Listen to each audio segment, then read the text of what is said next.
Hey guys, welcome back to the Warmachine channel. This is a Warmachine Tactics video. If you're a Menoth player, how exactly do you deal with a lot of infantry that opponent might bring to the table, especially those with high defenses like the cygnar gun mages? This is the conclusion of the cygnar turn 1. They've run up because they don't have the range to deal with the Menoth opponent. And the initial assumption is that the Vanquisher back there, only having a range of 10, they're completely protected. But as we're going to see, that might not be the case. Let's go through the steps now for the Menoth player turn 1. As the Menoth player, what I see is a good opportunity to take a few pot shots at the cygnar line before they get into range to shoot me. So the first thing I'm going to do is I'm going to allocate one focus to this Vanquisher, because although I won't be able to directly hit, I can still boost damage if I do hit something on a good scatter.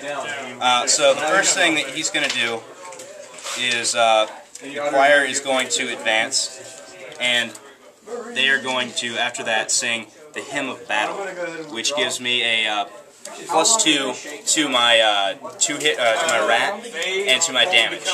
And this is really nice because on when you don't get a direct hit, you can still get the +2 damage to a, well, near miss, I guess.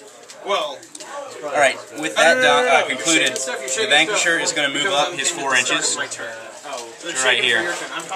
The Vanquisher is going to go ahead and declare this guy right here as his target. And, as kind of suspected, range 10 isn't all that, far. So, that is where his shot is going to land.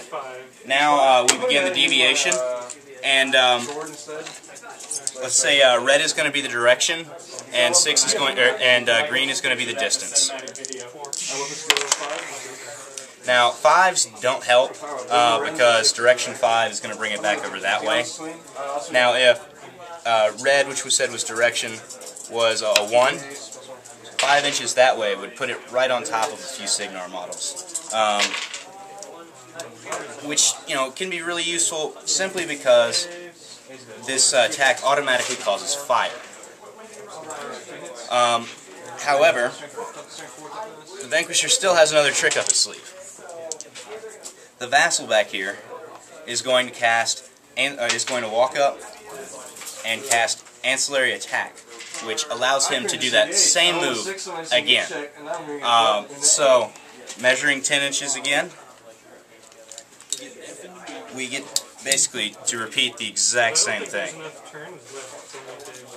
That's one of the hopes of burning out. So, with red being the direction, you got a 1 this time. That's definitely going to hit something. 6 inches, we'll put it right on top of him. This is a 4-inch blast. That'll catch both the gun mage and the gun mage solo right there, because with 4-inch blast, it cuts right through basically both of them. Now, the wonderful thing about this attack is that it causes auto fire for everything under that template. So those 2 models are now on fire. Now, although I do have this focus on the Vanquisher, it's an out-of-activation attack, so I can't boost it, unfortunately. But you still get the +2 from the choir, though. You do. So what is the Vanquisher's PNS rating for? The POW strength of the Flame Belcher is a POW strength 14 with the choir. That is POW strength 16. And the gun mage's armor is what? The armor is an 11. It wasn't a direct hit, so that would be half. So the POW strength is originally 14, which is brought to 7, but you still get the +2, so he's 9 versus that 11.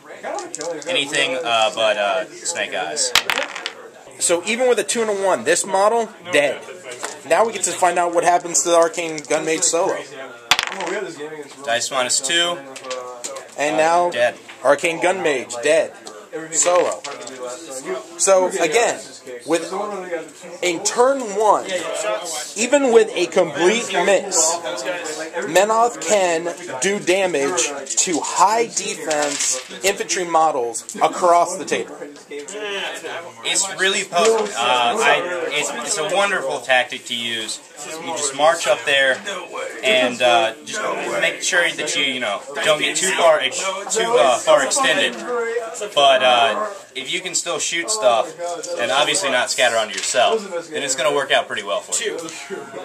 So that's it for this video, guys. Hope you had a good one. Peace.